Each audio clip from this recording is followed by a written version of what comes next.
You've probably heard a lot about Botox, but how much of it is actually true? Today, we're busting some of the most common myths so you can decide if Botox is right for you. Botox will make you look frozen. So there are a number of things that can lead to the frozen look, so to say. Improper technique, inappropriate dosage.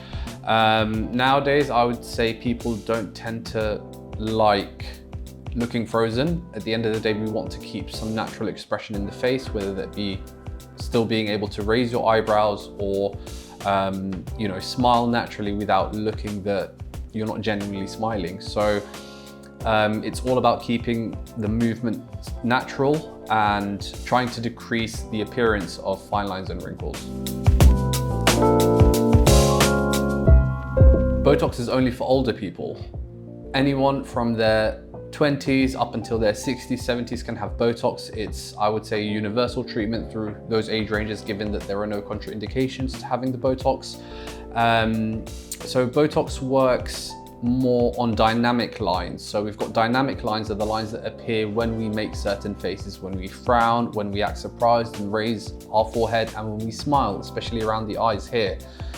Those are examples of dynamic lines, whereas static lines are the lines that are apparent when your face is at rest. Botox works at preventing movement or temporarily paralyzing movement to prevent these dynamic lines from becoming static lines. If it's your first time having Botox, we'll have a proper assessment beforehand to determine the right dosage for you, but generally speaking, the dose would be a little bit lower than the standard dose just to see how it works for you. And if any adjustments need to be made, we can do that at the 3-week mark at the top-up appointment. So having Botox is a prevention treatment to stop the deep lines from actually forming as we age.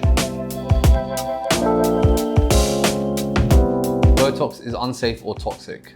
Botox has been used for decades now within medicine to treat migraines, muscle spasms, TMJ, and the safety record is generally very high when injected by a qualified professional.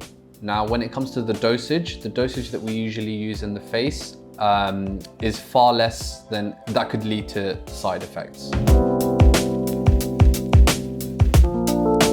Botox works immediately.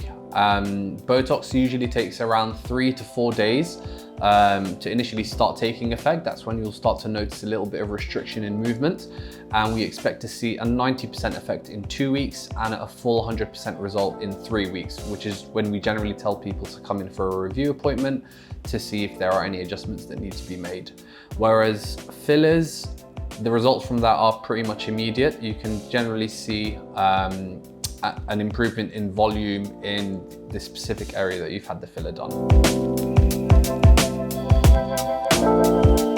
The misconception around cost and pain. So when we administer Botox, we use very small needles. We don't need to use any numbing cream of any sort, and the general treatment is tolerable, I would say. When it comes to the cost, it's best to think about what area you would like to improve first and foremost, rather than have different areas treated altogether.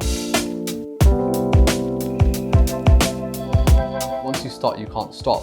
Now, stopping the treatment doesn't necessarily make lines any worse. There are people that stop the treatment for months at a time and possibly come back to have the treatment a year later and still looks exactly the same. So bear in mind that Botox only lasts around 3 to 6 months, and after that, the effects just wear off and natural movement will return gradually. So Botox isn't about changing who you are or how you look. It's about softening these lines to make you look refreshed and confident in yourself. And the key is working with someone who understands your face and the goals you want to achieve. My name is Dr. Mohamed Omar. I've been at the Harley Street Skin Clinic now for around 2 years, and I do a variety of treatments, mainly focusing on injectables, as well as microneedling, some radiofrequency treatments as well. So if these are of any interest to you, please get in contact and book a consultation.